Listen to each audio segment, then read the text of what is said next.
Alors, qu'est-ce que vous allez apprendre ce soir? Rien du tout, vous êtes là pour rien. On a plein de choses à vous dévoiler, alors c'est parti. Alors, au programme ce soir, vous allez apprendre ce que l'hypnose peut vous proposer et ses effets. Vous allez apprendre aussi les nouveautés en hypnose qu'on propose, parce qu'on a évolué aussi, on ne fait plus que de l'hypnose classique avec des mises en transe classiques. On fait une hypnose qui est un peu plus intuitive et énergétique et qui est aussi très conversationnelle. Donc, on veut aussi vous faire découvrir ça pour que vous compreniez qu'on peut aller vraiment très loin lorsqu'on pratique l'hypnose et surtout en relation avec votre patient. Ensuite, on va vous parler de comment recevoir de bons soins en hypnose et avec quel bon thérapeute vous allez pouvoir recevoir des bonnes séances. Donc là, actuellement, nous formons un grand groupe de personnes et ils sont actuellement dans cette formation et ce soir dans la conférence, il y a beaucoup de personnes que je forme qui sont là. Et ben, on est aussi là pour les promouvoir, pour dire que voilà, ils sont en train de se former, ils vont bientôt être disponibles pour distribuer des séances et faire des séances aux personnes qui auront envie de progresser. Et vous pourrez prendre contact avec eux à travers nos liens. Ensuite, on va vous parler des formations qu'on propose et on va aussi vous expliquer comment développer votre clientèle si un jour vous avez envie de vous former en hypnose et comment gagner en confiance et légitimité dans cette profession et vous sentir légitime et comment financer votre formation sans débourser votre argent personnel parce que nous sommes organismes de formation professionnelle et vous pouvez utiliser les budgets de formation pour vous former en hypnose. Voilà pour les thématiques que vous allez apprendre ce soir.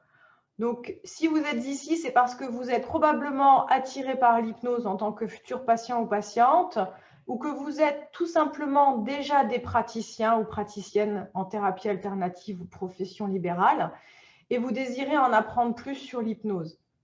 Et vous vous êtes peut-être déjà formé à l'hypnose et vous désirez en découvrir encore. Eh bien, vous êtes à la bonne place ce soir. Vous reconnaissez-vous dans une de ces situations? Voulez-vous vivre en paix? Voulez-vous arrêter de fumer? Voulez-vous vous sentir venir à bout de votre stress, gagner en confiance et estime de vous, vaincre vos phobies, réussir aux examens ou aux compétitions ou soulager la douleur physique, faire les bons choix, mieux dormir? Eh bien alors vous êtes dans une bonne pratique quand vous faites de l'hypnose. C'est avec cet outil qu'on arrive vraiment à aboutir à nos objectifs. Alors, cette conférence est faite pour vous ce soir.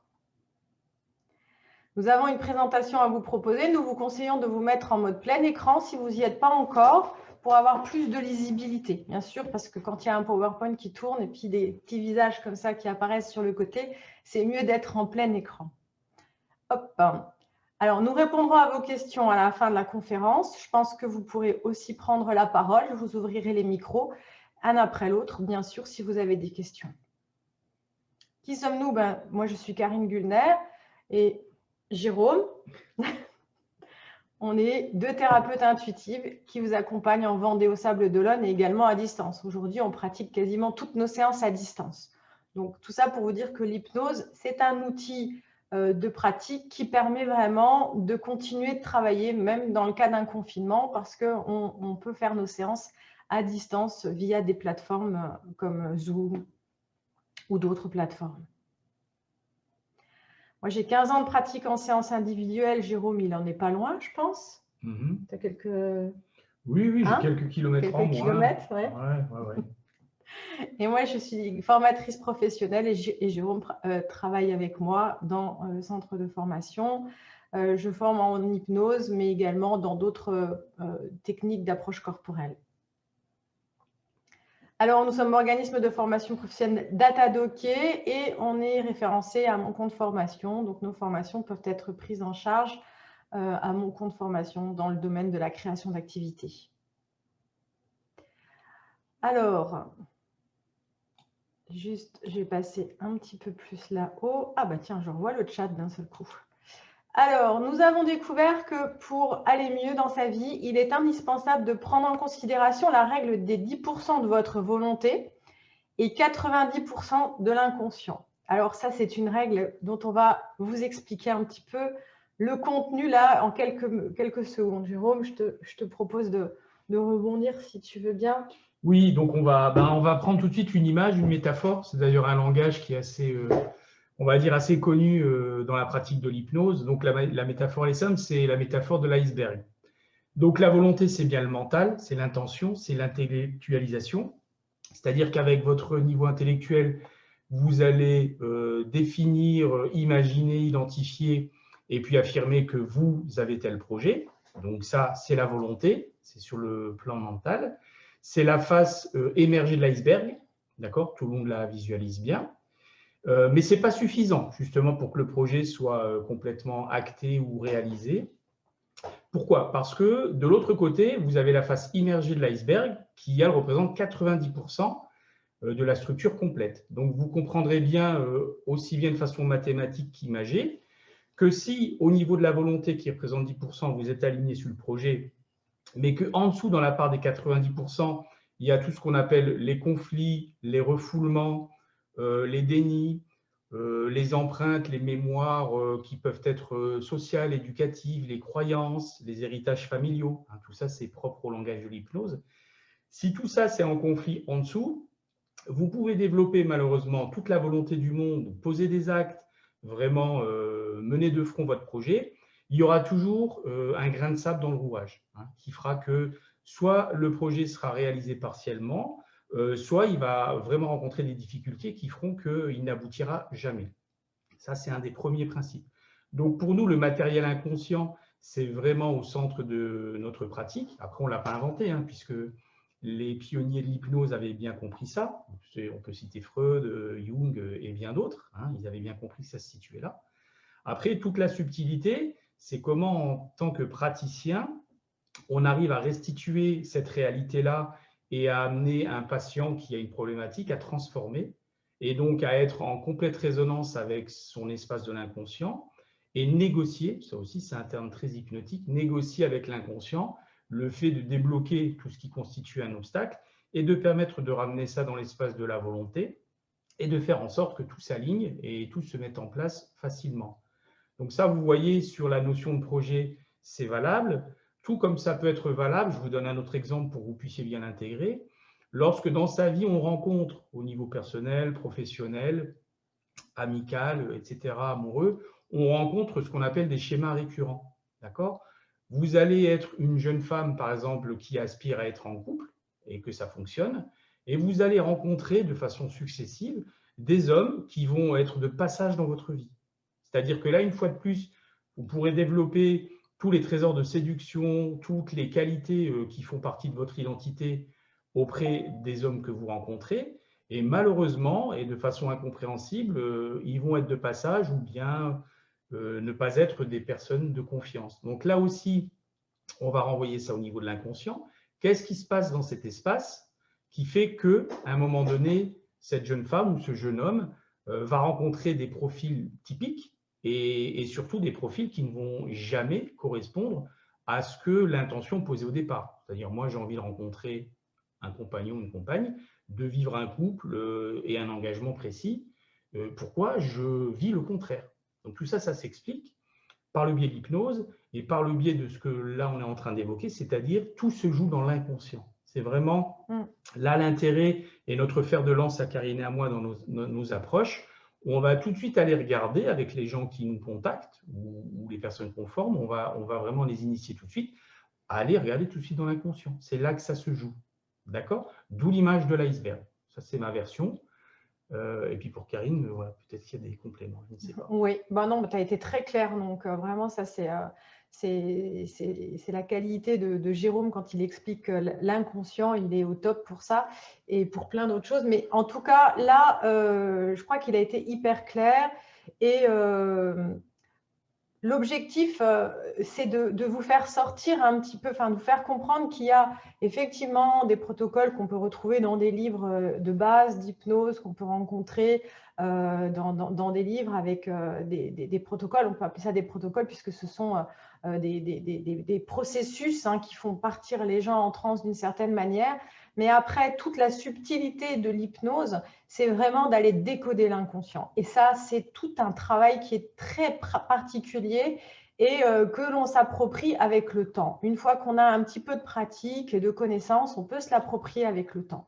Donc, le temps de la pratique et la connaissance de l'inconscient. Donc, on rentre dans une maîtrise là, de l'hypnose qui va vraiment aller à la quintessence de la pratique et de ce qu'on peut proposer après comme accompagnement à un patient ou à un groupe de personnes. Et c'est pour ça que nous, on aime parler de ça, je crois que vous l'avez compris.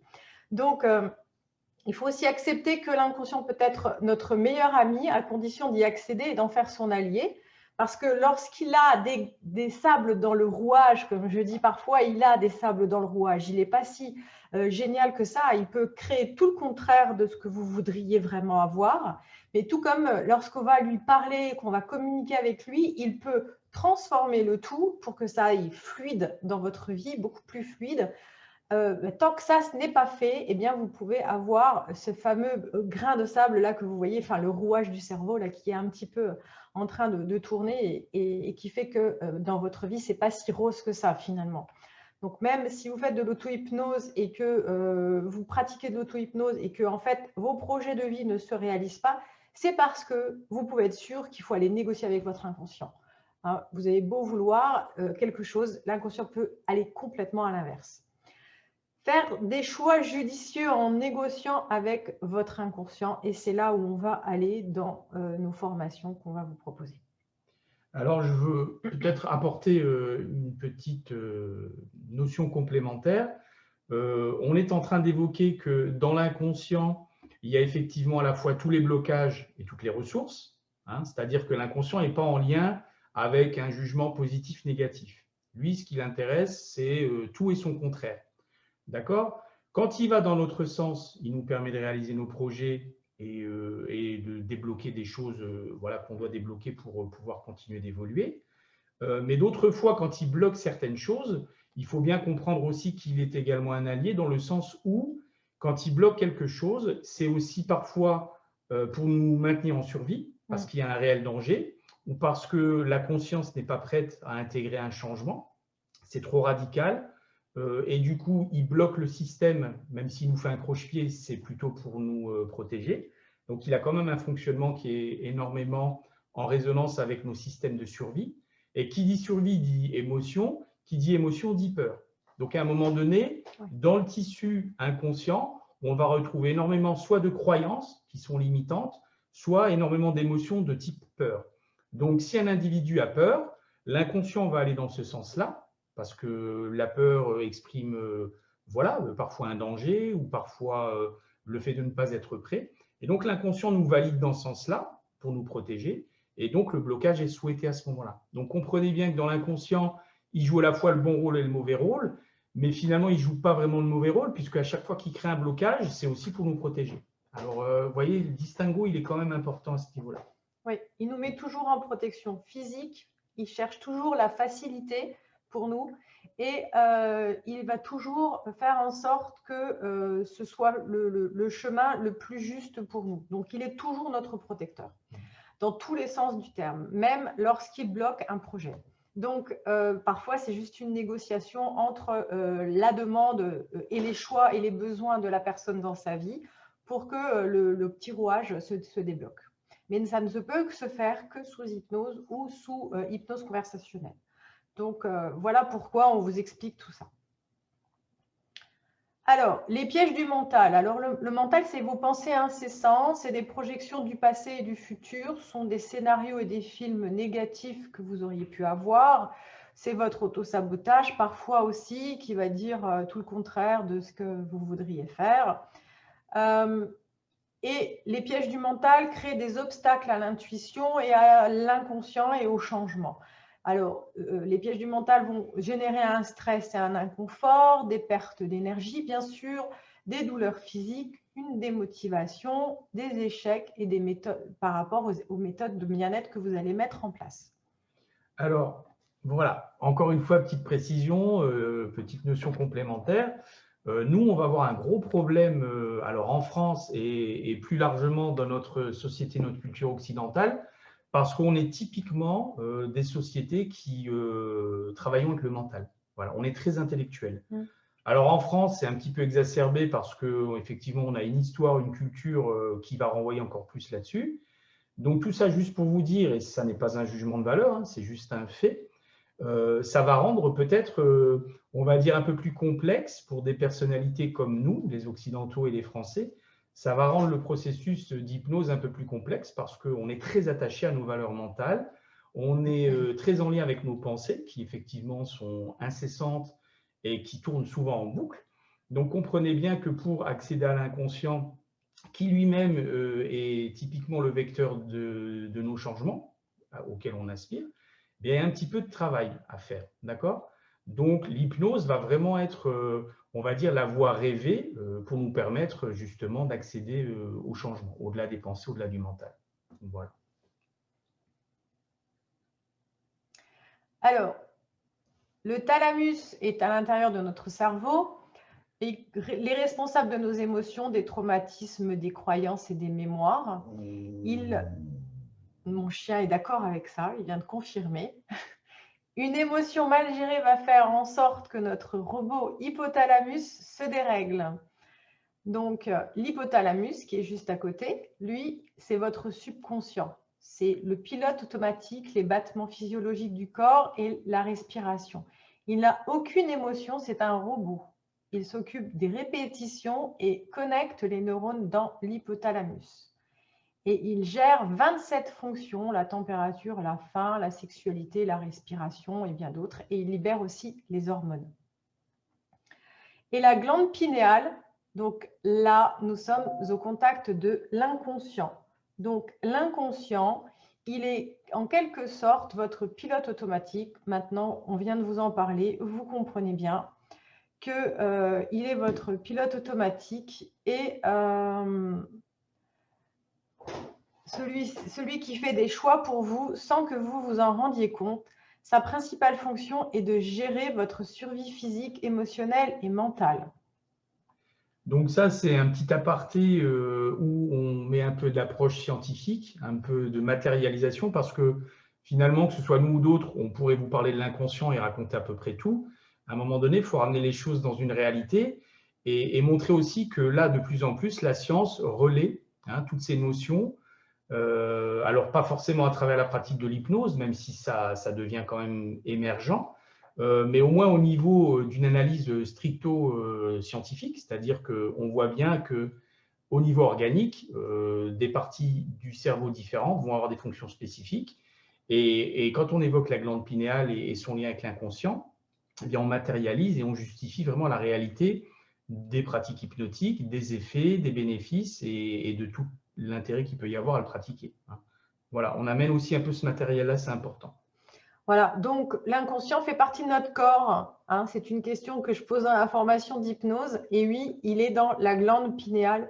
C'est prouvé par les neurosciences maintenant. Ce n'est pas quelque chose qui se trouve on ne sait où sur la planète, quelque part dans les cosmos ou je ne sais où. Donc nous sommes bien foutus. Nous avons un inconscient à l'intérieur de notre crâne.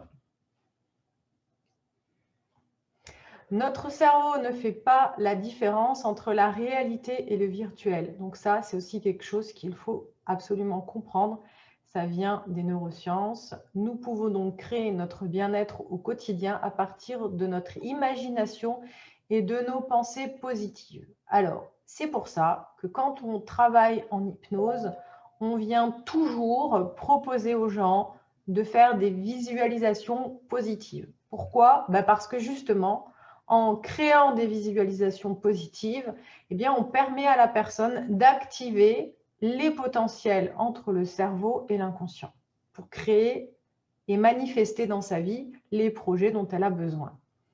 Et c'est pour ça qu'on arrive à travers l'hypnose à apprendre des langues, à apprendre tout ce qu'on a besoin d'apprendre, ou alors tout simplement de programmer des projets futurs. des visualisations positives. Alors, encore une petite nuance par rapport à un profil, on va dire, de patient en hypnose. On sait, et je pense que vous le savez aussi, on a tous une spécificité sensorielle. On va avoir ce qu'on appelle des personnes qui sont visuelles, on va avoir des personnes plutôt auditives, des personnes voilà, qui sont sur l'olfactif, le gustatif, et des personnes qui vont être sur le kinesthésique, c'est-à-dire tout ce qui est touché, ressenti physique. Eh bien, en hypnose, fort de cette compréhension-là, on a toutes les techniques qui vont avec. Donc, par exemple, là, on va travailler sur les visualisations positives dans le sens de ce que Karine vient d'expliquer. Mais pour quelqu'un qui serait plus, on va dire, dans l'auditif, ben, on va travailler peut-être sur le son en apportant des outils complémentaires. Ça peut être tout simplement de la musique, ça peut être des instruments, des choses harmonieuses qui vont venir stimuler l'inconscient. Des bols, des carillons. Voilà, des choses comme ça. C'est des choses que nous, d'ailleurs, on a expérimenté et intégré dans nos pratiques en présentiel. Pour quelqu'un qui va être dans le kinesthésique, ben, ça va être de le ramener sur un discours où on va effectivement stimuler les sensations du corps. Et tu sens du chaud et peut-être que tu sens du froid, etc. Donc, on va aller stimuler cet espace-là. Donc, vous voyez que quand on parle d'aucune différence entre la réalité et le virtuel, ça veut dire qu'on peut l'induire pour un patient qu'on a sous notre charge en stimulant vraiment son profil de prédilection. Donc, il n'y a pas d'obstacle à ça. Pourquoi je dis ça? Parce que on a entendu et on entend un nombre incalculable de fois des gens qu'on accompagne, à juste titre, et qui nous disent « mais attends, moi j'ai un problème, je vois rien, j'ai écran noir ». Ok, pas de souci. On observe et on fait vraiment ce qu'on appelle une anamnèse où on va essayer de sentir quel est, on va dire, le sens développé chez la personne et on va aller la stimuler dans l'accompagnement plus sur ce terrain-là. Donc, vous voyez, il n'y a pas de crainte à avoir, aussi bien pour le patient d'ailleurs que pour le thérapeute, parce que un praticien peut être plus à l'aise avec du verbal, un autre, voilà, vous voyez, donc tout ça c'est très mouvant, c'est très adaptable. Et oui, et c'est là qu'il faut être capable de rebondir et d'avoir, on va dire, un peu de connaissance de l'hypnose pour justement proposer à la personne qui va être plus kinesthésique une séance qui va être orientée sur son côté kinesthésique et une qui va être plus auditif, on va lui faire une séance auditive où on va parler tout le temps et il y en a une autre qui va être plus visuelle. Alors à ce moment-là, elle verra comme au cinéma, elle va même être meilleure que Spielberg ou que tous les réalisateurs qui existent actuellement. Donc voilà, moi je suis très visuelle, alors Spielberg, il faut qu'il aille un peu bosser avec moi. Elle est sur Avatar 5 hein, déjà, donc… Nous pouvons donc créer notre bien-être au quotidien et moi, comme je suis très visuelle, je crée souvent mon bien-être au quotidien à travers mes visions. Voilà. Donc, le cerveau gauche et le cerveau droit, bah, écoutez, ça aussi, on a deux cerveaux. Un cerveau gauche qui va être beaucoup plus dans la logique, dans l'apprentissage. Et puis, on a un cerveau droit qui va être beaucoup plus créatif, qui va aimer voilà, construire de l'abstrait, des choses qui vont être plus créatives. Et en fait, ces deux cerveaux se développent. On a la capacité de les booster. Hein, c'est ça que je propose aussi dans une autre formation qui s'appelle PMI, de booster notre cerveau donc, et de développer notre côté logique et de développer notre côté créatif et d'essayer d'avoir un cerveau qui va être une map correcte, c'est-à-dire pas décalé entre la gauche et la droite et qui va essayer de rassembler les deux potentiels des deux cerveaux. Donc, c'est intéressant d'être logique, mais il ne faut pas être que logique, il faut aussi être créatif et c'est pour ça que ça se stimule et ça se travaille. C'est un peu comme l'image de l'iceberg, c'est-à-dire que même si ce sont deux parts différenciées, en aucun cas un iceberg n'est scindé en deux. Hein, il y a la part effectivement qui est émergée et il y a la part immergée, mais elles ne sont pas scindées. Le cerveau, c'est pareil, on a tout un intérêt, et les neurosciences en parlent de plus en plus, on a tout intérêt à recréer le lien entre le gauche et le droit. Je vous donne un exemple qui est le mien, hein, je peux parler que de ce que je connais. Moi, j'ai un cerveau droit qui est très développé, donc je suis très créatif, très imaginatif. Mais par contre, j'ai eu tout un travail à faire pour créer le lien entre cette créativité et le fait de la rationaliser et de la traduire dans quelque chose qui est concret, à la fois pour moi et pour ceux qui vont goûter à ma créativité. Donc, j'ai dû aussi bosser sur ce côté gauche. C'est ce qui me permet aujourd'hui de capter une information qui est purement intuitive, hein, qui n'a pas de forme, qui est presque pas identifiable. Et en mettant mon cerveau gauche au service de cette créativité, eh bien, je traduis en mots, je traduis en en métaphore ce côté impalpable que j'ai capté avec mon cerveau droit. Vous voyez un petit peu la nuance se trouve là. Et booster son cerveau, ça veut dire ça. D'accord? On n'est plus dans le temps où, effectivement, on était soit intellectuel, soit créatif. Ça, c'est les anciennes croyances, c'est les anciens fonctionnements du cerveau. Hein. À l'époque, ils étaient certainement justes et cohérents. Aujourd'hui, on a la capacité, un peu comme Internet qui est passé de la ADSL à la fibre, on peut booster tout ça. On peut aller beaucoup plus vite, on peut développer les connexions. D'ailleurs, au niveau neuronal, c'est ce qui se passe aussi hein, quand on travaille son cerveau. Et l'idée, c'est vraiment d'équilibrer, on va dire, le lien entre le droit et le gauche, et également d'y mettre une proportionnalité, quoi. Parce que du droit ou que du gauche, ça donne les individus qu'on connaît, hein, sans jugement de valeur, mais quelqu'un qui est hyper artistique, mais qui est dans les nuages, hein, qui ne sait rien ramener en bas et rien rationaliser, et qui est juste bon à dire finalement, de toute façon, personne ne me comprend, la société n'est pas prête pour moi, ça ne joue pas. Okay, aujourd'hui, on ne peut plus dire ça, dans la mesure où on peut travailler sur la plasticité du cerveau et nous permettre à chacun, finalement, de refaire alliance entre le droit et le gauche. Et juste pour info, et c'est un peu d'humour, mais le cerveau gauche est attaché au côté masculin et le cerveau droit au côté féminin. Donc, quand je parle d'alliance, c'est peut-être aussi à un moment donné, plus largement dans notre société, quand est-ce que l'homme et la femme vont réussir à se remettre un petit peu main dans la main ensemble et collaborer de façon plus juste. Petit aparté, hein, je suis un peu féministe, alors voilà. Oh, tu es surtout pour le couple, on va dire. Oui, c'est vrai.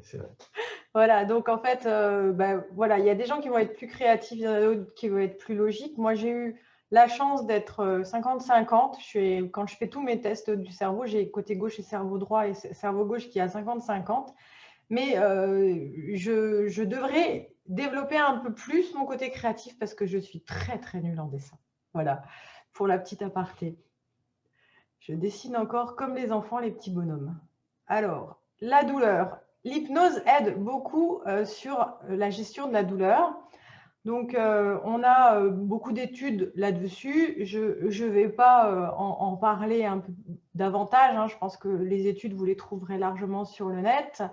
Donc, elle permet une grande réduction de prise médicamenteuse lorsqu'on gère la douleur et qu'on l'accompagne régulièrement sous hypnose. Et surtout qu'on apporte à sa patientèle des techniques pour qu'elle exerce seule chez elle. Parce que si la patientèle n'arrive pas à exercer des techniques seule chez elle, eh bien, la gestion de la douleur va être ponctuelle. Ça va être un peu comme une prise de médicaments quand vous allez chez votre thérapeute. Mais si elle ne pratique pas régulièrement des séances chez elle, eh bien, elle n'aura pas de résultat pour gérer sa douleur. Donc, c'est des séances qu'elle doit apprendre à faire pour justement pratiquer chez elle. En ce qui concerne les réactions phobiques, bon, j'aime bien la photo que j'ai mise, hein, ça ressemble un peu à ce qu'on vit en ce moment, hein, entre la combinaison plus le masque, plus le gel, ouais, voilà, c'est ça. On est gâtés en ce moment, hein, donc voilà, et bien… La blouse, c'est la prochaine étape. Hein. Donc, bon, on peut agir aussi sur tout ce qui va être réaction phobique en hypnose. Et on a des études aussi qui nous montrent cela et que 50% des personnes arrivent à supprimer, par exemple, leur peur de l'avion ou sont guéries grâce à des techniques d'hypnose. Donc, ça nous montre quand même, pour ces deux exemples, c'est-à-dire la douleur et les réactions phobiques, ça nous montre une fois de plus, mais selon moi, bien sûr, que dans l'inconscient, il y a quand même un matériel, il y a quand même une souche qui peut avoir des effets extrêmement physiques. D'accord ? La douleur, c'est une information physique, organique et physiologique, mais on s'est aperçu, que ce soit nous ou d'autres scientifiques qui l'ont relayé, que parfois la douleur physique, en amont, elle est issue d'un problème inconscient. D'accord ? D'ailleurs, il y a un livre dont tout le monde a certainement entendu parler, c'est « Dis-moi où tu as mal et je te dirai qui tu es ». Enfin, c'est un livre qui parle de toute la symbolique des douleurs, des traumatismes qu'on peut avoir à différents endroits du corps. Et ce praticien se propose de traduire le sens symbolique de la douleur ou du traumatisme, une entorse, une fracture, si c'est à l'épaule gauche, si c'est au genou droit, etc. Donc, vous voyez qu'on revient toujours à l'inconscient. Et pour les réactions phobiques, c'est à peu près la même chose. Si inconsciemment, il y a un gros stress par rapport, je sais pas, aux insectes ou à l'altitude dans le sens de prendre l'avion, Ce que l'on peut s'apercevoir sur le plan physique, c'est que les gens sont en sueur, ils ont des émotions, le cœur s'emballe. Donc, vous voyez bien qu'en amont, il y a quelque chose dans l'inconscient qu'il est intéressant d'aller regarder. J'appuierai encore là-dessus une dernière fois sur un autre exemple. J'adore les ostéopathes. J'ai beaucoup de respect pour eux et j'en ai beaucoup besoin. Mais j'ai constaté une chose, c'est que quand je vais consulter un ostéo qui me traite purement et simplement de façon mécanique, aussi bon soit-il, il y a des séances où derrière, ça n'a pas apaisé ni solutionné mon problème. Ce que moi, j'en ai compris, c'est que émotionnellement, j'ai un souci qui était en lien avec cette problématique physique et que comme le praticien n'a pas pris ça en considération, soit parce qu'il n'est pas formé, soit parce que ce n'est pas son outil, eh bien, ça ne corrige pas. Il a fait le bon mouvement mécanique, mais l'émotionnel n'ayant pas été pris en considération, rebelote, le lendemain, 2-3 jours après, j'ai le même problème sur le dos. Je l'ai vécu récemment avec Karine, j'ai vu une ostéo, elle m'a mobilisé pendant 1 heure, c'était super sur le moment, mais derrière, ça n'a pas corrigé. Karine, qui pratique des thérapies ostéomusculaires et qui gère l'émotionnel en même temps, elle m'a fait une séance, on est 24 heures plus tard, j'ai plus mal, c'est réglé. Et ce n'est pas seulement parce que c'est ma compagne et que… Mais voilà, c'est aussi parce qu'il y a une gestion de l'émotion. Donc, vous voyez que, étant donné que dans l'inconscient, on va retrouver beaucoup d'échos et de résonances émotionnelles, refoulées, comme je vous l'ai dit notamment, on a tout intérêt à aller regarder là-dedans. Qu'on soit hypnothérapeute, qu'on soit ostéopathe, qu'on soit médecin, moi je vais même jusqu'à là, à dire aux praticiens classiques, à un moment donné, ouvrez-vous, quoi. Prenons en considération et en charge les patients, aussi sous le niveau émotionnel, parce qu'il y a du boulot, quoi. Il y a du boulot. Mais bon, moi, je ne suis pas venu pour faire la leçon, mais j'évoque juste ça, quoi. Bon, voilà. Après, c'est pas parce que la personne n'a pas réussi à le débloquer qu'elle n'est pas bonne dans sa pratique. C'est juste que l'accompagnement n'était pas suffisant pour aller plus loin et qu'il avait besoin d'autre chose. Mais voilà, ce qui se pratique aujourd'hui, l'idéal, c'est d'avoir un outil complet, d'accompagner les gens dans le physique, dans l'émotionnel, dans la psyché et au niveau d'inconscient. À ce moment-là, on commence vraiment à avoir une panoplie d'outils pour pouvoir vraiment aider les personnes. Et bien sûr d'un point de vue, si en plus on est médecin et qu'on a toute la connaissance scientifique médicale, alors là, on est au top. Mais bon, moi, je ne suis pas médecin. Malheureusement, je n'ai pas eu la chance de pouvoir faire ces études. Mais j'avoue que ceux qui ont cette qualité-là d'avoir tous les outils à la disposition, eh bien, ils ont l'avenir devant eux pour accompagner les patients. Ensuite, on accompagne aussi en hypnose à travers la dépression. Et donc, c'est très intéressant d'accompagner les personnes qui sont en dépression parce qu'elles se sentent très, très vite soutenues lorsqu'elles font des séances d'hypnose. Et puis surtout, elles arrivent à entrevoir leur nouveau projet, sortir de la vague de la dépression qui est la vague creuse pour repartir sur quelque chose de plus dynamique. Donc, tout comme la douleur est un signal physique et physiologique d'un problème, la dépression, les troubles de l'humeur, de l'anxiété, les angoisses, ce sont également des indicateurs émotionnels qu'il y a un problème chez la personne.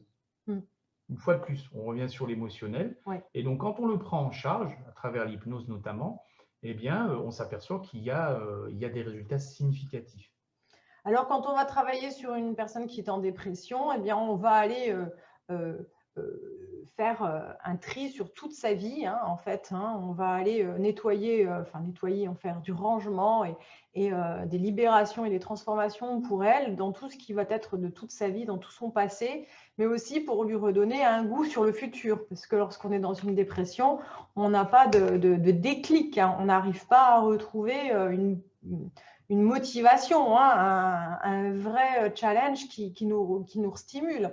Donc, voilà, l'objectif de la thérapie, c'est d'aller vraiment nettoyer et pas juste endormir le passé. Non, vraiment nettoyer, transformer. Je ne dis plus nettoyer, moi j'appelle vraiment ça de la transformation parce qu'avant, on enlevait des choses pour en remettre à la place, mais aujourd'hui, on fait plus quelque chose de transformation immédiate en hypnose. Hein.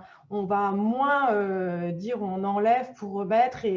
Non, on transforme direct. Ça va beaucoup plus vite. C'est comme chez Ikea. C'est-à-dire qu'avant, quand vous commandiez un nouveau canapé, il fallait déjà balancer l'ancien, commander le nouveau et recevoir le nouveau. Aujourd'hui, vous appelez Ikea, ils vous ramènent le nouveau, ils balancent l'ancien et ils vous montrent le nouveau. Voilà, c'est un peu comme ça que ça marche aujourd'hui, la transformation. Ouais, super métaphore. Alors, notre inconscient et notre subconscient sont dans notre cerveau. Alors, bon, ça, vous le savez, la conscience ou votre pensée se projette dans une vie future. Le subconscient ne voit pas la différence entre ce qui est vrai et ce qui est imaginé. C'est ce que je vous ai déjà dit tout à l'heure.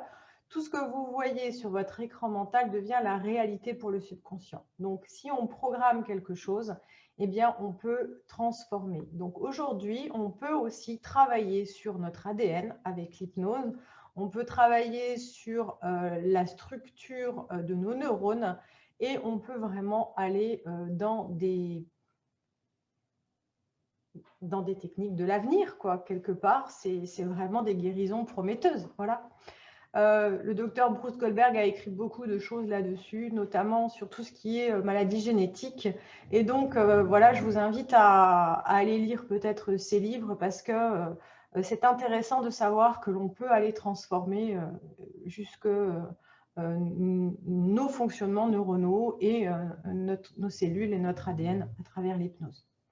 Alors là, on est sur la polarité positive, c'est-à-dire tout ce qui est projection, visualisation positive. Soyons honnêtes et comprenons que l'inverse est valable aussi. D'accord ? Ça veut dire que quand on se lève du mauvais pied et qu'on ressasse des choses toute la journée, c'est-à-dire un vrai problème qui nous hante, ou alors on est un peu en mode ouais, je suis down, j'ai pas le moral, et qu'on ressasse ça toute la journée, le subconscient fait pareil, il prend le matériel. Ah oui. Sauf que le résultat n'est pas le même. On n'est pas sur du positif, on est sur du tiens, ben, je vais descendre la pente. Je vais creuser et puis je vais creuser jusqu'au moment où je suis au fond du trou, quoi. Et c'est beaucoup plus difficile de remonter. Donc, d'où l'idée aussi d'apprendre à observer ses pensées, d'apprendre peut-être des pratiques où effectivement on calme un peu le mental, etc. C'est pas seulement pour faire beau et prôner un monde meilleur, c'est dans une réalité quotidienne, c'est se rendre la vie meilleure. D'accord ? Parce que les pensées ont un impact extrêmement puissant. Il y a la pensée qui va finir par devenir souvent une parole qui va être ressassée, qui va devenir une émotion qu'on va valider comme quelque chose de réel puisqu'on le ressent dans son corps, hein, donc du coup c'est la réalité, et derrière on pose les actes. C'est ça. D'accord ? Donc le bancal, il va jusqu'au bout de son décalage et c'est jamais bon pour nous. Voilà. C'est pour ça que quand vous commencez à être bad, essayez de tout de suite mettre en place des outils que vous connaissez pour changer direct de dynamique, pour garder votre équilibre énergétique. Parce que si vous plongez et vous pouvez plonger pendant trop longtemps. Donc, essayez de stabiliser vos énergies le plus rapidement possible. Comme vous avez des outils comme l'auto-hypnose ou l'hypnose que vous pouvez pratiquer, eh bien, vous redynamisez direct votre vitalité, en fait. Voilà, l'hypnose classique ericksonienne, alors c'est une ancienne technique d'hypnose qui existe depuis la nuit des temps, qui se pratiquera encore, je pense, pendant des années. C'est la pratique de mise en transe, de gestion des émotions, des visualisations positives, des régressions dans le passé du patient, des négociations et des transformations avec l'aide de l'inconscient. Ça, c'est Erickson qui nous l'apprend très très bien.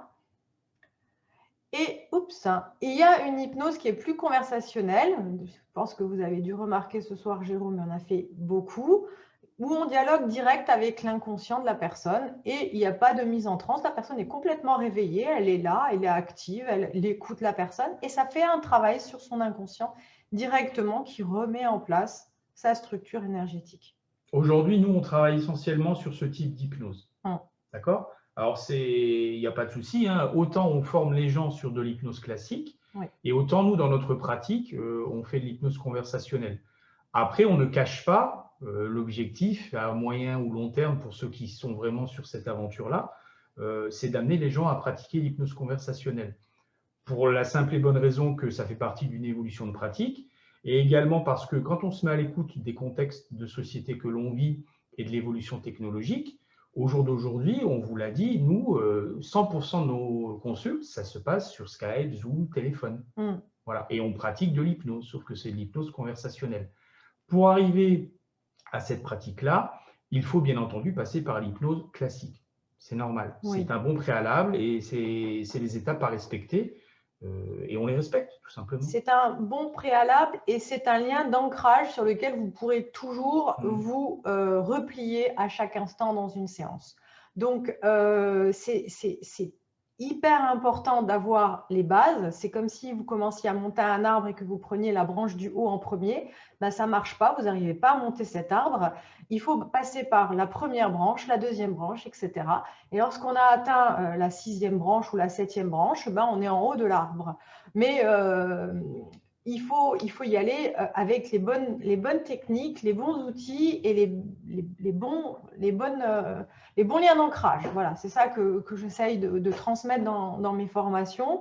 Et quand on est prêt à monter à la 7e marche directe et puis d'en haut réagir et travailler avec la personne, eh bien, ça va tout seul. Ça va vraiment très, très vite et les personnes avancent et évoluent beaucoup plus vite.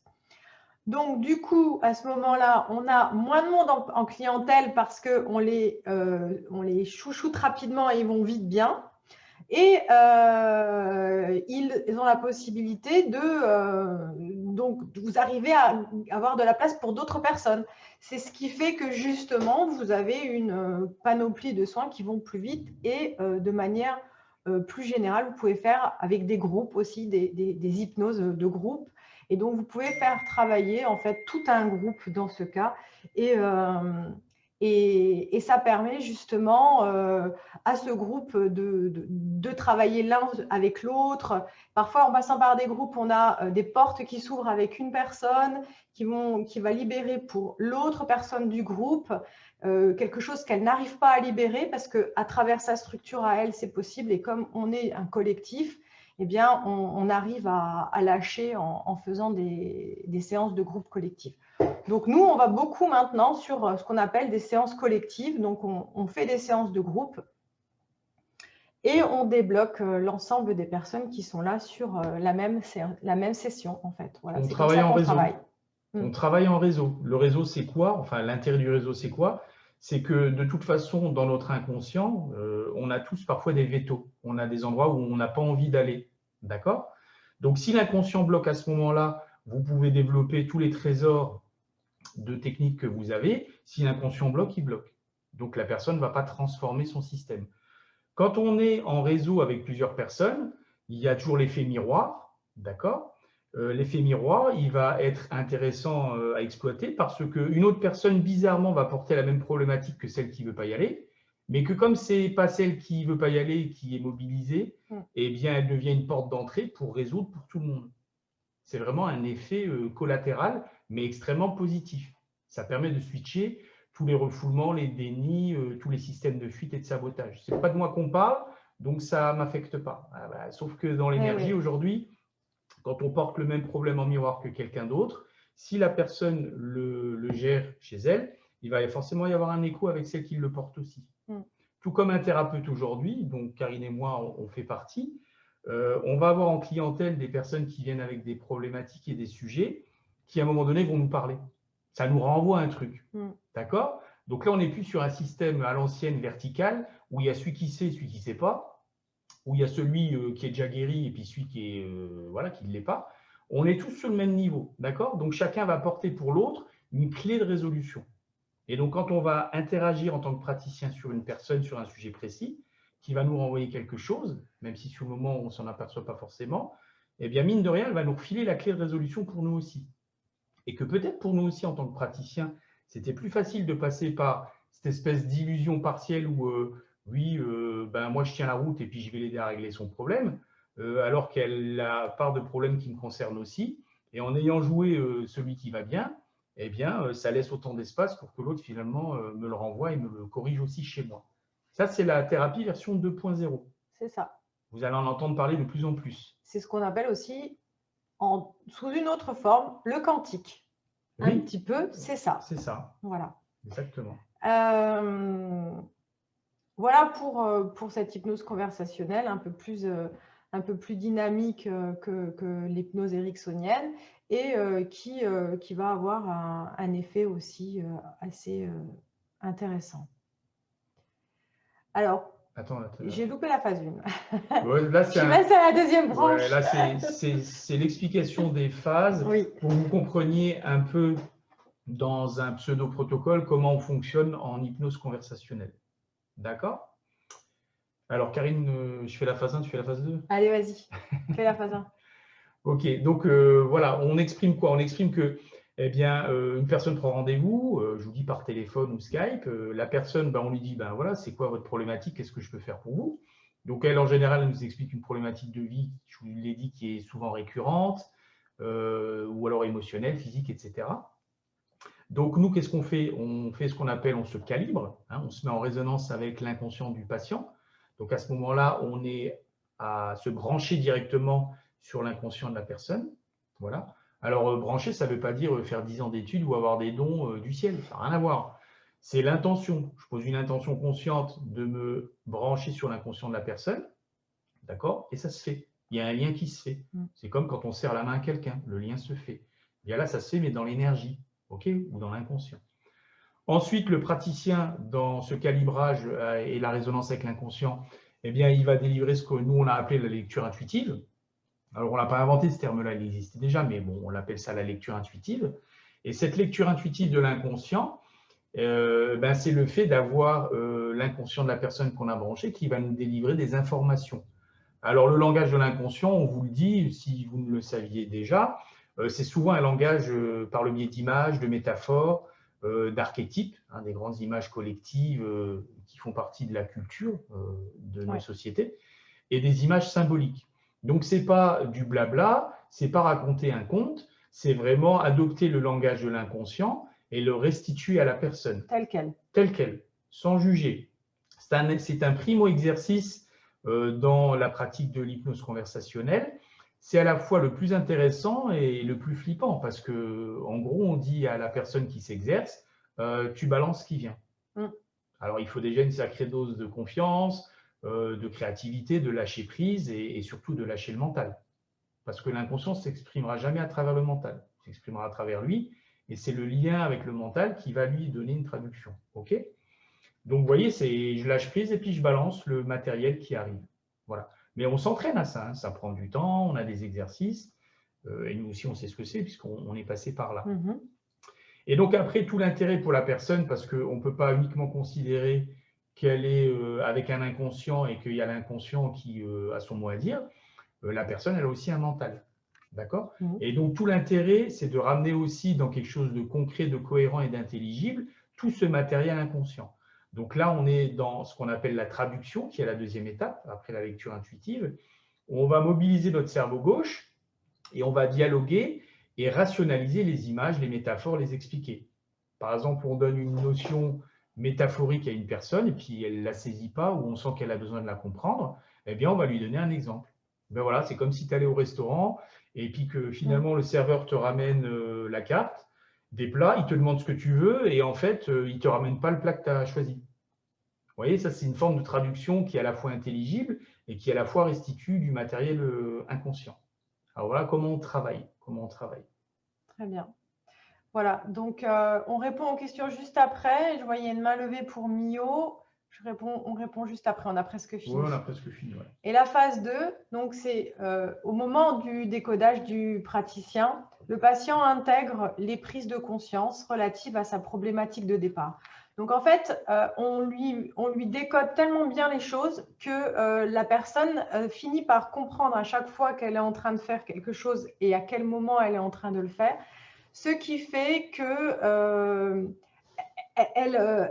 toutes les habitudes, tous ces automatismes qu'elle a mis en place, dont elle ne se rend même plus compte, qui sont inconscients, donc du coup, et elle arrive à se dire, ah oui, alors là, je faisais ça, là, et sans être dans un jugement d'elle-même, surtout, c'est ça qui est important, c'est qu'elle ne soit pas dans son jugement, en train de se critiquer, de se traiter de nul ou je ne sais quoi, mais c'est d'être dans l'amour de qui elle est et ce qu'elle a créé pour pouvoir le transformer. Parce que tant qu'elle est dans un jugement, elle va créer conflit. Donc, ça va pas aider et ça ne va pas solutionner sa vie. Il faut faire en sorte qu'elle arrive à être dans une facilité, peut-être même un humour, une gaieté de se découvrir ainsi et d'en rigoler finalement pour que justement derrière elle soit dans un pardon et dans plus d'amour de ce qu'elle a construit pour pouvoir se transformer. Et donc, le fruit de cet exercice que pratique le praticien en hypnose, eh bien, c'est qu'elle vient mobiliser tout son inconscient, tout l'inconscient de la personne pour le transformer, pour le changer. Et c'est comme ça qu'on arrive pour se faire à une lecture intuitive où le praticien négocie avec la transformation, avec l'inconscient. Et la transformation se fait par des suggestions ou des inductions et des formes d'ancrage positif pour acter les choses. Donc souvent, dans une hypnose conversationnelle, on va donner à la personne un exercice coaching, quelque chose qu'on appelle ça exercice coaching, que l'inconscient nous donne tout simplement pour continuer d'acter encore et encore dans la vie de tous les jours pour qu'au bout d'un certain temps, le mental réhabilite un nouvel automatisme en fait.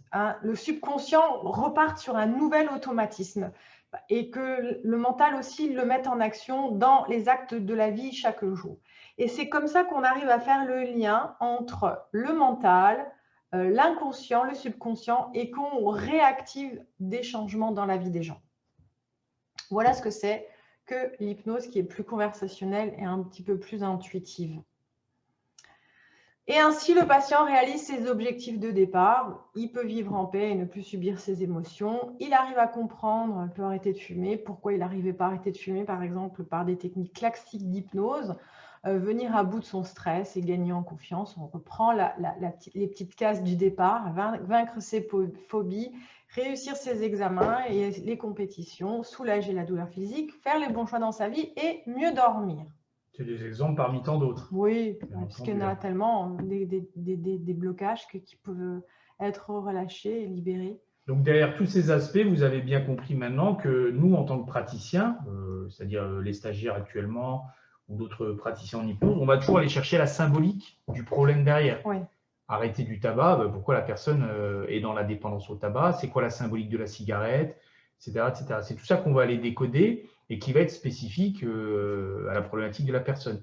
Tout le monde ne fume pas pour les mêmes raisons. Il peut y avoir un rapport à la dépendance, ça c'est sûr, mais dans du spécifique, on va trouver autre chose. Le lien à papa-maman, etc. etc. D'accord ? Donc vous avez bien compris ça. Et moi, j'ai découvert beaucoup de choses à travers le moment de la conception. Donc, souvent, les gens qui arrêtent de fumer, qui n'arrivent pas à arrêter de fumer, c'est lié à des blocages de conception qu'il faut aller lâcher. En fait, si vous ne les lâchez pas, les gens reprendront la cigarette. Donc voilà, dans le monde entrepreneurial, eh bien, on va arriver à une meilleure communication entre le personnel, on va arriver à plus de créativité, on va venir à bout. Donc il est intéressant d'utiliser l'hypnose conversationnelle lorsqu'on est en entreprise, dans une entreprise avec des groupes de personnes qu'on gère. C'est intéressant pour les aider à avoir plus confiance en elles, avoir plus d'estime de soi, qu'elles réussissent aussi, qu'elles aient moins d'arrêt de travail, qu'elles se sentent mieux dans leur corps physique, qu'elles fassent les bons choix dans la vie professionnelle, familiale, etc. Enfin bref, que la vie soit plus agréable pour tout le monde et faire avancer l'entreprise et la faire coévoluer. Aujourd'hui, les entreprises mobilisent déjà des ressources extérieures pour leurs salariés, d'accord ? Mais ils le font sur un système qui est encore, enfin pas encore, mais qui est assez classique, c'est-à-dire ils engagent des coachs, d'accord ? Le coach, c'est très bien, le coaching, c'est super, mais il peut y avoir à un moment donné juste la limite que le coach dit « Ok, donc toi, tu n'arrives pas à faire ça, eh ben, je vais te donner un challenge où tu vas justement dépasser ça. » D'accord ? Le problème, c'est que si le blocage de la personne, il est dans l'inconscient et que le coach reste sur le problème conscient, ça va vite trouver sa limite. Donc nous, aujourd'hui, là pour le monde entrepreneurial, on appellerait ça du coaching de l'inconscient. D'accord ? Donc on va amener les personnes et les personnels à acter de nouveaux automatismes, mais en amont, on va aller chercher une fois de plus tout le tissu inconscient qui est en mode blocage. C'est ça. Et c'est à ce prix-là qu'on va réussir à mobiliser des salariés qui seront effectivement plus à leur place, qui auront d'autres projets, etc., etc. Donc tout ça pour vous dire qu'il y a un avenir dans le milieu de l'hypnose. Pourquoi ? Parce qu'on peut aller à la fois travailler avec des personnes en tant que séance individuelle. On peut aller travailler au sein des entreprises. On peut travailler également sur soi, pour soi-même, parce que moi, j'utilise l'hypnose régulièrement pour moi. Et dans la famille, pour les gens qui nous entourent. Voilà, on peut vraiment s'amuser. Je crois que vous l'avez remarqué, on s'amuse ce soir. Oui, moi, des fois, je me parle à moi-même. Donc, voilà, il ne faut juste pas le faire dans la rue, mais on peut avoir une conversation avec soi-même et puis débloquer des choses au niveau de l'inconscient. C'est ça. On comprend. Voilà, donc maintenant, on peut passer aux questions-réponses. Je vais voir si vous avez des questions à nous poser. Je vais arrêter le partage. Alors, est-ce qu'il y a des questions? Je peux vous redonner… Alors, il y en avait déjà une là, je crois, Catherine. Catherine, est-ce qu'on peut travailler sur les deux cerveaux à tout âge?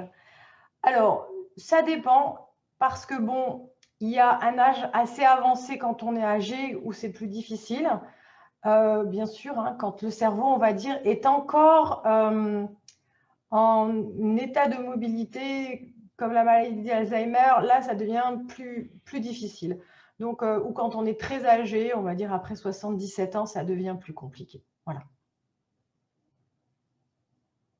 D'ailleurs, dans les instituts qui accueillent les personnes âgées, de toute façon, il y a des exercices qui, voilà, bien souvent, quand on les observe plus finement, qui sont destinés à stimuler l'activité cérébrale des personnes âgées.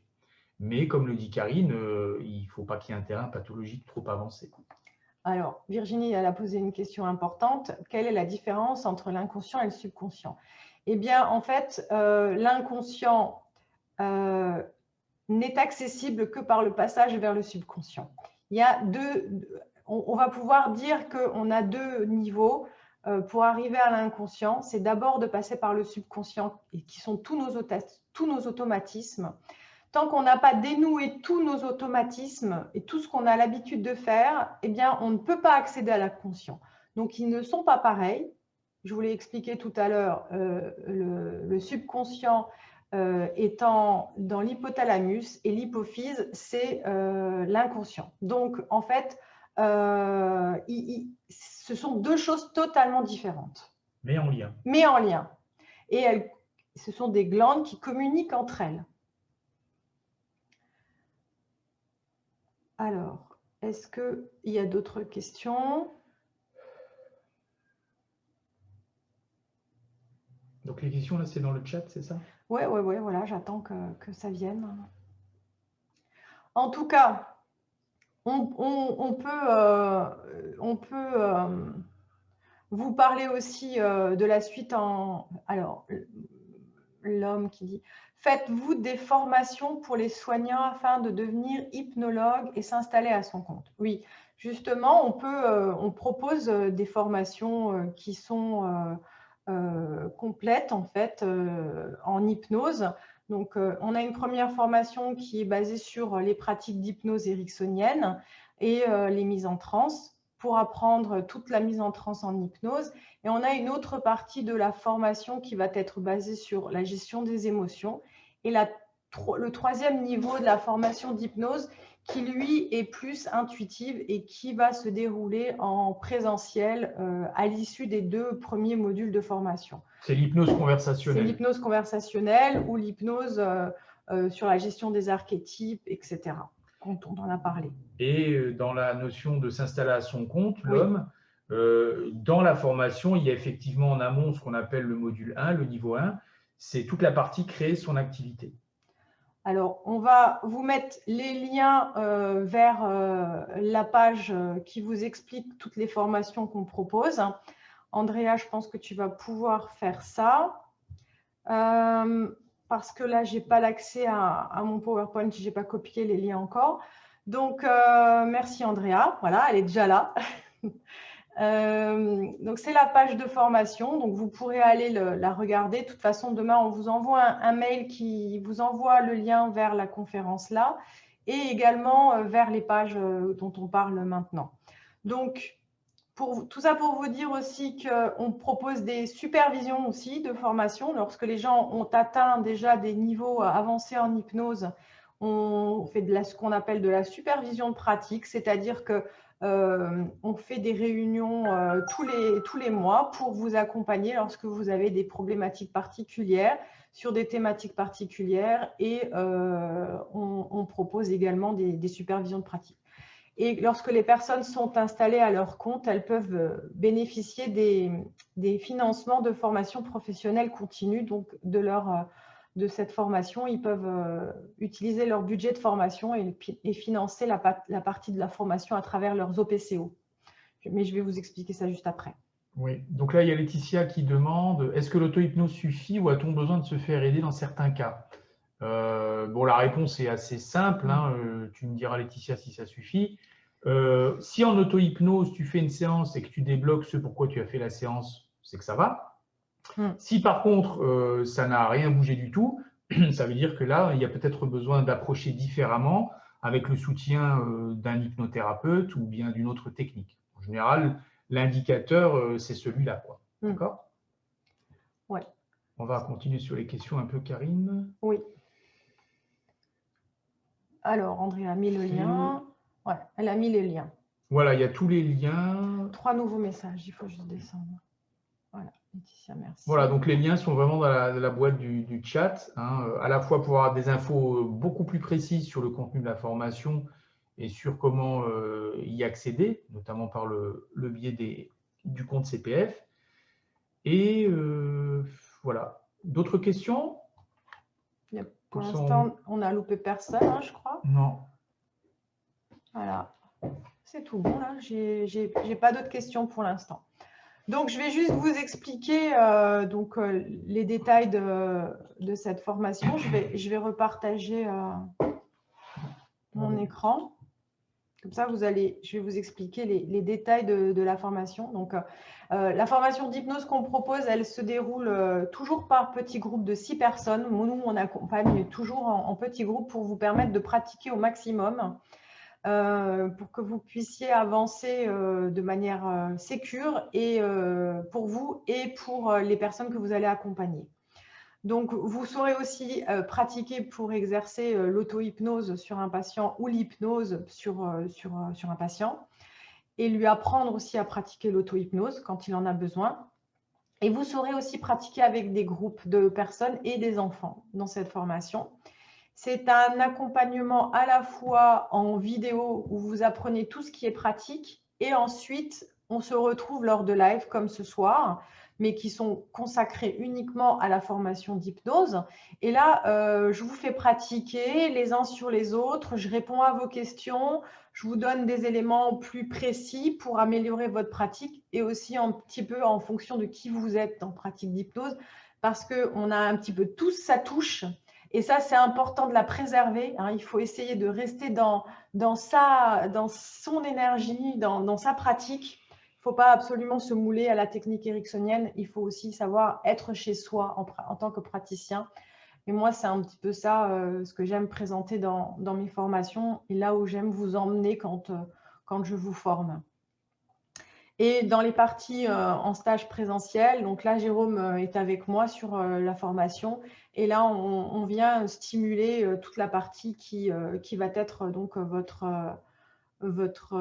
partie créative. On va développer votre intuition. On va vous aider à développer votre intuition. C'est une double approche sur ce niveau ultime d'hypnose conversationnelle, dans le sens où à la fois on vous recale sur vos propres systèmes intuitifs. D'accord, donc c'est une approche à la fois énergétique et à la fois une approche sur un travail sur l'inconscient. Et bien entendu, après, on a toute la partie exercice pratique où vous apprenez directement en situation à cette approche-là. Voilà, alors comment se passe cette formation? Donc, on vous la détaille là maintenant dans le programme complet. Vous avez un niveau 1 où on vous apprend à créer votre activité, donc comment vous déclarer en tant qu'auto-entreprise ou en tant que SASU en fonction de vos évolutions aussi professionnelles, parce qu'à un moment donné, si vous êtes auto-entrepreneur, vous pouvez grandir, et tant mieux. Et quand est-ce qu'il faut, quand vous commencez à grandir, eh bien, il faut être prêt, il faut savoir comment rebondir, comment s'adapter à une nouvelle activité qui va être peut-être une SASU ou une SARL, pour pouvoir continuer de gagner correctement votre vie. Et donc là, je vous explique tout ça dans cette partie de créer et développer son activité. Puis je vous explique aussi comment toucher vos budgets formation. Parce que quand on est en activité et qu'on a notre activité de créer, on a de gros budgets de formation qui se débloquent pour nous pour pouvoir justement continuer de nous former. Donc, voilà. Donc, il y a la première partie qui est créer et développer son activité. Il y a la deuxième partie qui va être plus la formation d'hypnose. Donc là, vous allez apprendre toutes les techniques d'hypnose et d'auto-hypnose avec les mises en transe et toutes les techniques de mise en transe les plus faciles d'utilisation qui vont être tout de suite efficaces pour votre patient dès sa première séance. Parce que ça, c'est important. Il faut que votre patient, quand il vient à la première séance, ben, il se dise « Ouais, c'est génial, ça marche ». Donc, l'objectif, c'est que vous arriviez à tout de suite à pratiquer rapidement et de manière efficace. Cette formation-là du niveau 2, elle dure 12 heures en formation de vidéo. Puis il y a une heure et demie, on peut dire 3 heures, hein, parce qu'il faudrait que je change là, parce que je mets 3 heures hein, pour le groupe. Je les accompagne à peu près pendant 3 heures en live pour que justement ils puissent pratiquer les uns sur les autres. Et j'ai vraiment orienté la formation de telle sorte à ce que vous pratiquiez beaucoup dans cette formation, parce que vous allez, en pratiquant les uns sur les autres, à la fois pratiquer, mais à la fois écouter les séances complètes, ce qui ne se fait jamais sur un stage en présentiel, parce qu'en général, les gens se retrouvent en groupe de 2, de duo. Et donc, ils pratiquent l'un sur l'autre, mais ils n'écoutent pas les séances des autres et ils ne grandissent pas des erreurs et des apprentissages des autres. Donc, je trouve que cette formation en ligne, de la manière dont je la propose, est hyper efficace parce qu'elle permet vraiment justement d'avoir un maximum de pratique. Ensuite, arrive le niveau 3, qui est celui qui est basé sur les techniques d'hypnose, gestion des émotions. Donc là, c'est un gros morceau. Hein, pareil, il y a aussi 12 heures de formation vidéo. Alors, vous avez géré la colère hein, comme thématique, amplifier la confiance de votre client, libérer la tristesse, s'ouvrir et relâcher les peurs de votre client, libérer les différents blocages passés de votre client, de l'enfance et du moment présent. Donc là, il y a vraiment de quoi travailler sur tout le passé du patient. Donc, ça représente un certain nombre de bagages de séances que vous pouvez faire à la personne. Il y a la gestion du stress et du trac. Il y a transformer les croyances limitantes.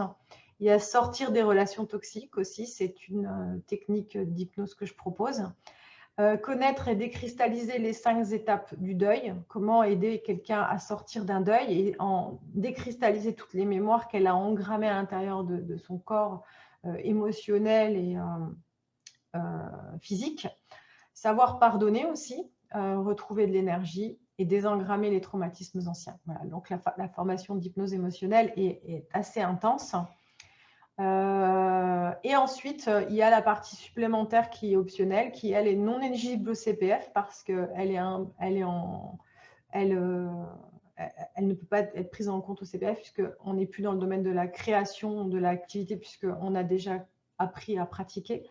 Donc, en présentiel sur 4 jours au Sable d'Olonne, c'est une formation donc, de 24 heures où Jérôme vous l'a expliqué juste avant, on va venir stimuler votre intuition, on va venir stimuler votre phrasé hypnotique, votre connexion à l'inconscient et on va vous apprendre à vous ouvrir aux archétypes, à découvrir tous les archétypes qu'on peut avoir qui peuvent se manifester à travers l'inconscient.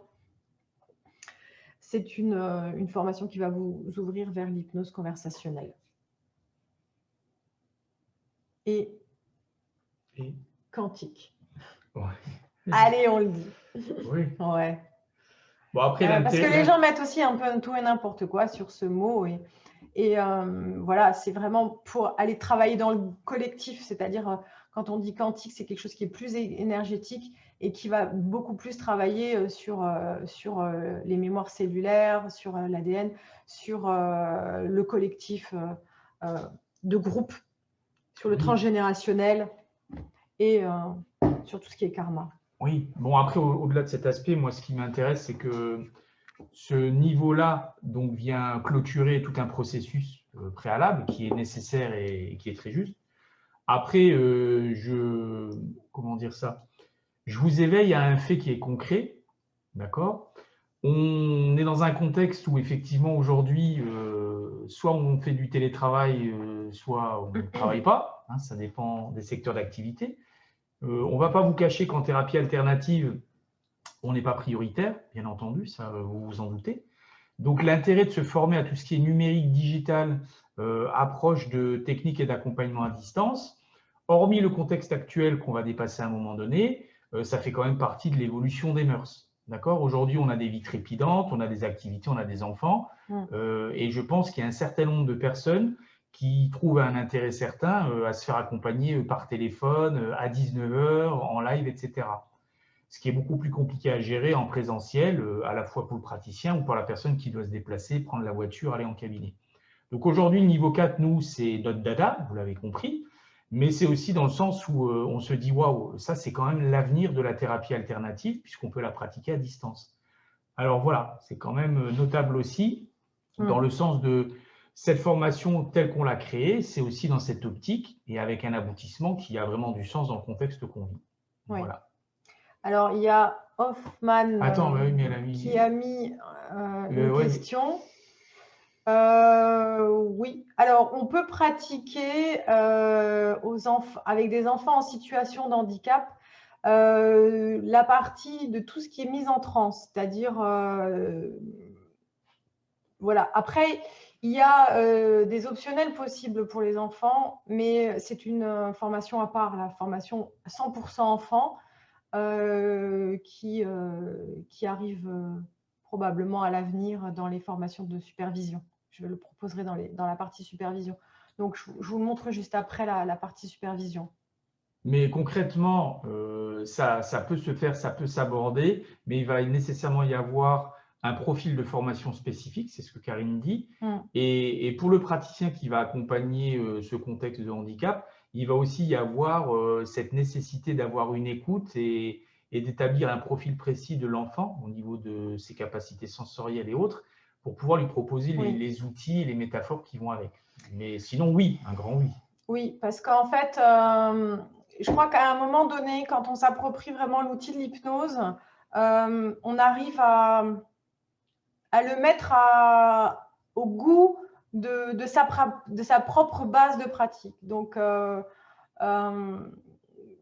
je ne sais pas, j'ai une petite idée de si vous avez envie de pratiquer avec les enfants, en handicap, etc., et que vous avez déjà des acquis sur les connaissances de la mobilité de l'enfant, eh bien, à ce moment-là, c'est vraiment vous approprier l'hypnose, l'outil de l'hypnose, et le mettre à votre service dans votre connaissance professionnelle déjà, qui est votre premier bagage de base, quoi. Donc, oui, c'est tout à fait possible de faire quelque chose de très magique avec les enfants parce que l'hypnose a des capacités pour réactiver des potentiels de mobilisation du corps, pour donner éveiller l'imaginaire de l'enfant et le stimuler dans des nouveaux mouvements à travers son imaginaire aussi, ou à travers des mouvements qu'on peut lui proposer, peut-être en lui faisant des démonstrations, etc.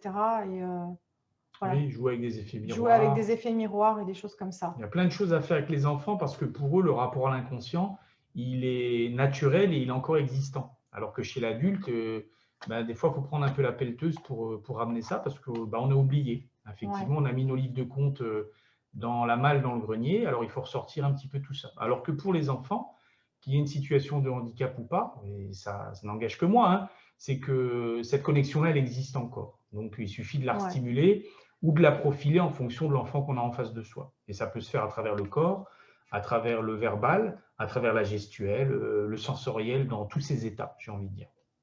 Oui, et puis quand on maîtrise un peu tout ce qui va être énergétique, alors après, à ce moment-là, on va pouvoir stimuler encore d'autres potentiels à travers des outils énergétiques qui vont pouvoir s'activer pour l'enfant.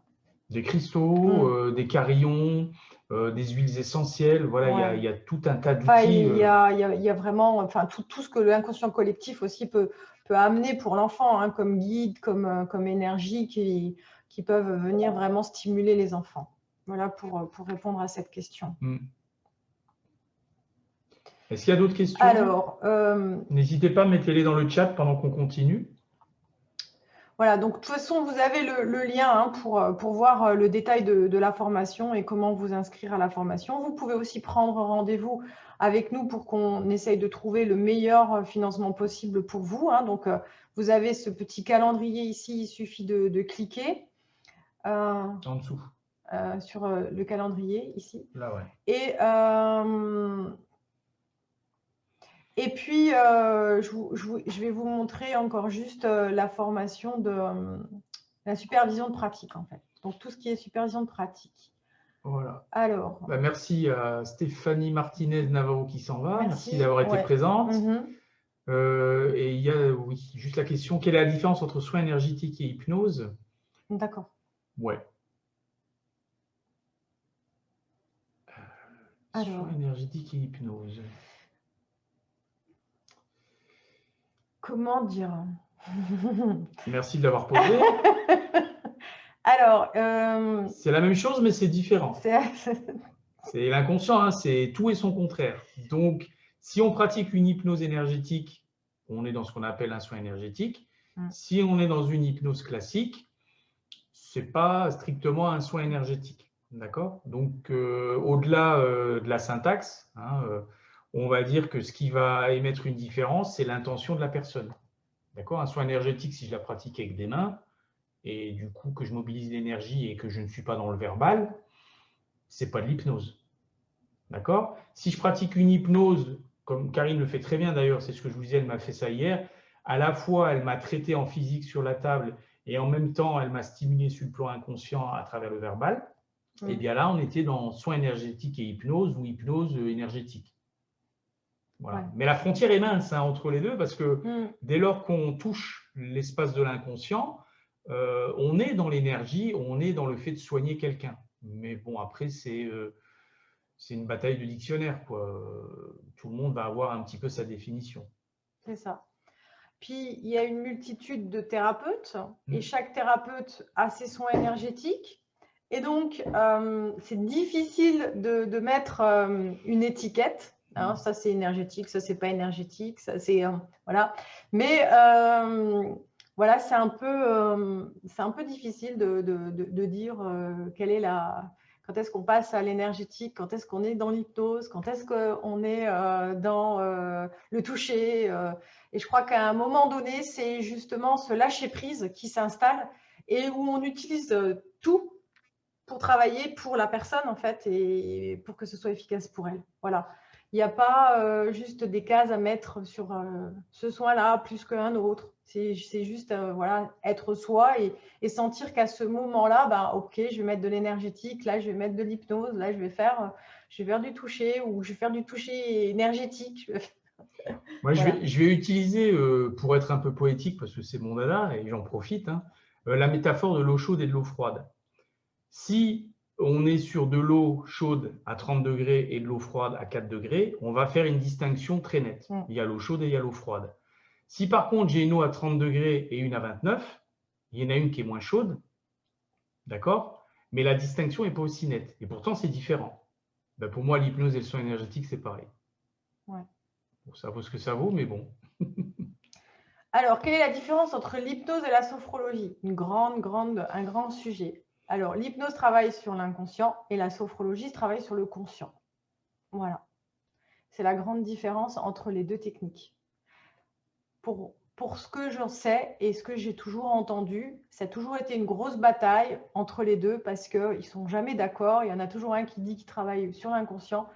Mais pour avoir dans mes relations de très bons sophrologues enseignants en sophrologie, je peux vous dire que c'est ce qu'ils disent. La sophrologie, ils travaillent que sur le conscient.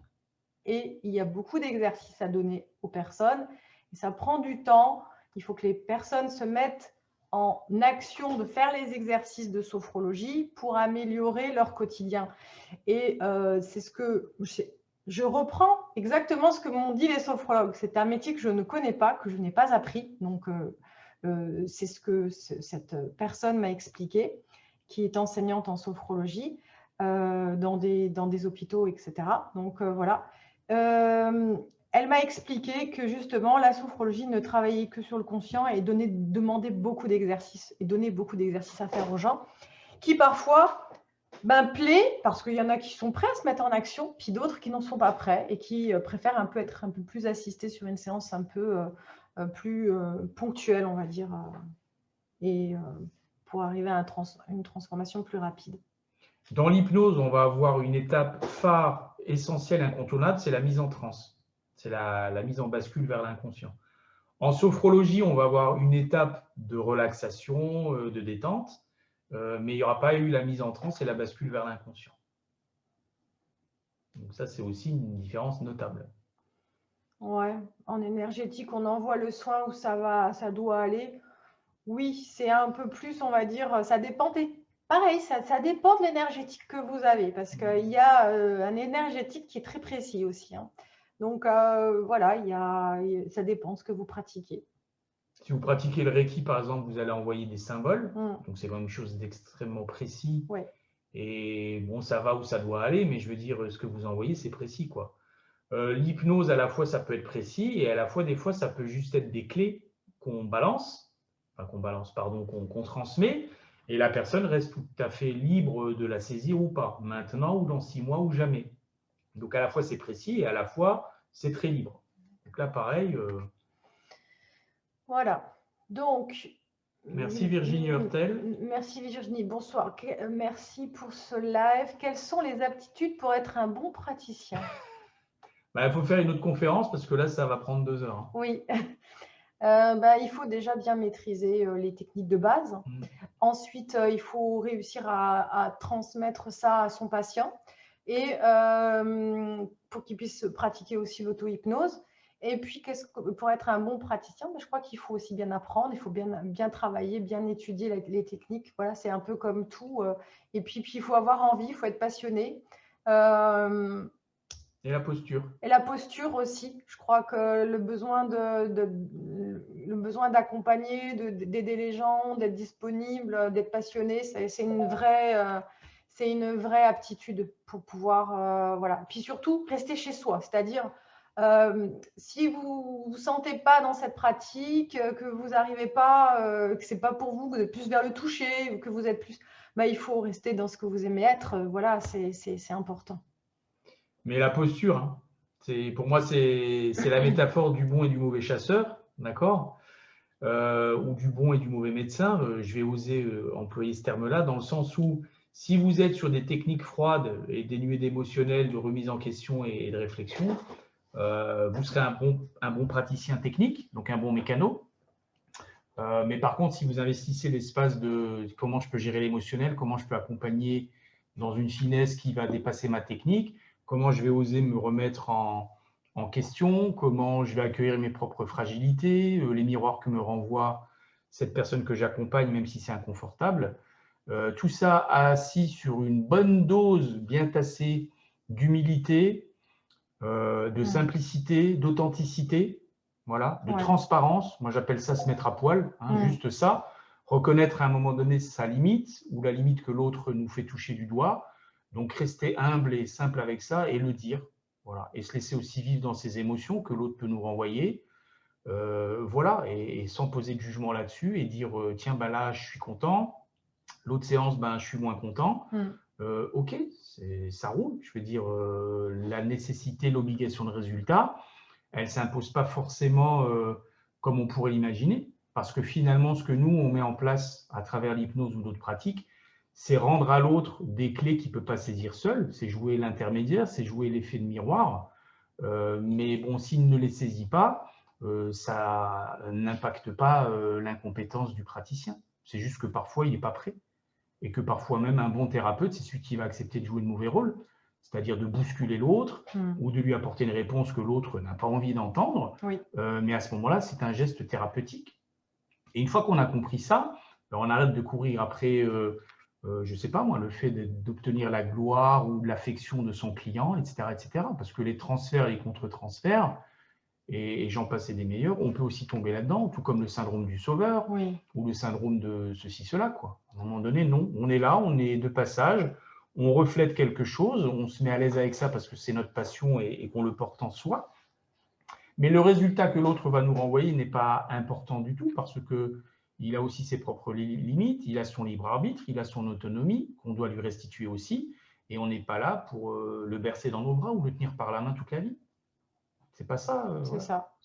Et voilà. moi, je mettrais encore un petit truc, c'est aussi un bon praticien, c'est un praticien qui sait aussi garder sa distance par rapport à son patient, c'est-à-dire qu'il arrive aussi à gérer les échos de ses séances, c'est-à-dire il ne prend pas la problématique de son patient, il arrive à rester à distance. Où il gère les échos aussi chez lui. Alors, en tout cas, vous pouvez prendre rendez-vous avec nous à l'avenir pour pouvoir avancer sur votre projet de formation si vous en avez un. Vous avez les liens qui seront fournis demain. Et effectivement, vous pouvez nous contacter si vous avez besoin pour prendre rendez-vous. On vous met les liens dans le chat. Et je voulais juste vous présenter la formation de supervision, donc qui en fait permet aux gens qui sont déjà entrés en formation d'hypnose, où ils peuvent avoir une formation de supervision à la sortie de cette formation pour aller plus loin dans leur pratique, pour pouvoir se sentir encore plus légitime dans cette formation. Donc, vous aurez aussi ce lien-là demain dans votre mail. Donc, dans cette supervision, je vous proposerai donc un apport théorique, un apport sur des protocoles pratiques aussi et des exercices d'entraînement que vous ferez avec moi en live. Après, lors de nos lives, on a du contenu encore à vous proposer. Donc, les thématiques qu'on vous proposera en session live, ce sera aider vos clients à arrêter de fumer et toutes les addictions du tabac. Donc, ça c'est sur le premier mois, la supervision de pratique. Ensuite, toutes les addictions alimentaires et la perte de poids.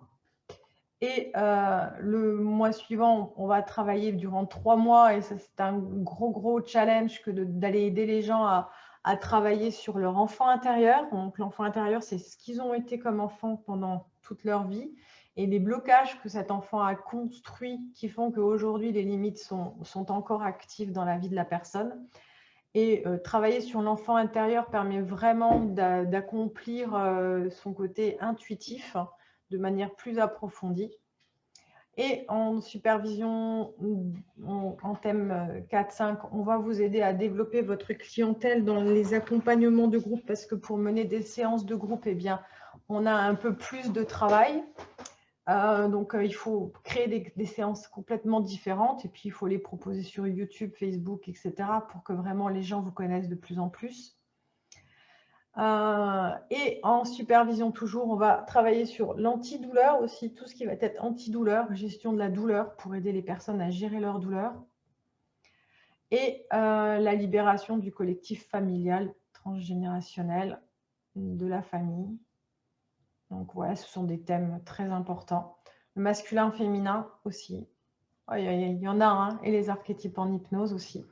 On a du travail encore après en supervision. Puis surtout, la supervision, c'est aussi là pour vous accompagner quand vous avez une problématique dans votre pratique, c'est-à-dire vous êtes en train d'accompagner un patient, vous ne savez pas trop comment l'emmener plus loin ou comment l'accompagner, vous ne savez pas quelle séance lui proposer, eh bien, on est là dans les supervisions pour vous guider.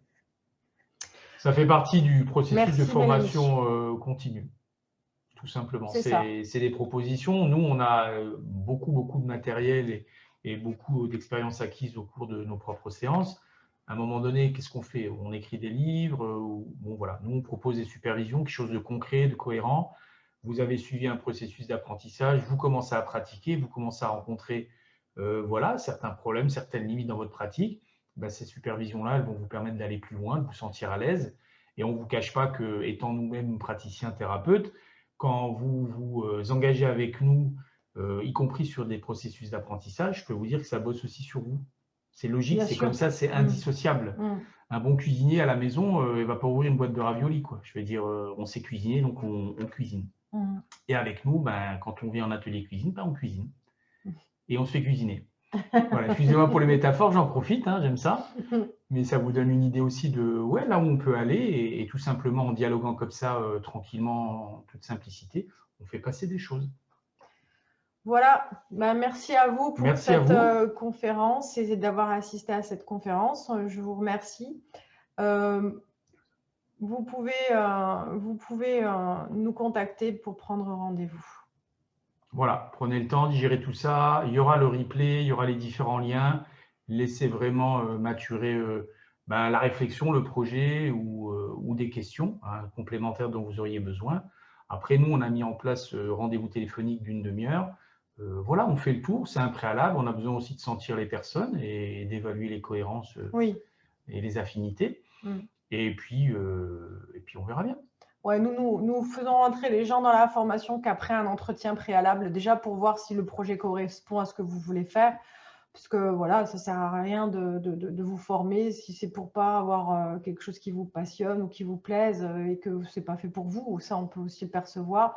Donc voilà, on préfère faire des entretiens préalables et puis et discuter clairement avec vous sur votre projet de création d'activité. Merci à tous. Je vois dans le chatbox, ça défile. Merci à tous. C'est adorable. Vous êtes très, très, Ouais. très sympathiques. Merci, Merci. ouais, vraiment. Ouais. Et passez une bonne soirée. Voilà. Et une douce nuit. Une douce nuit. Au revoir. Allez, au revoir.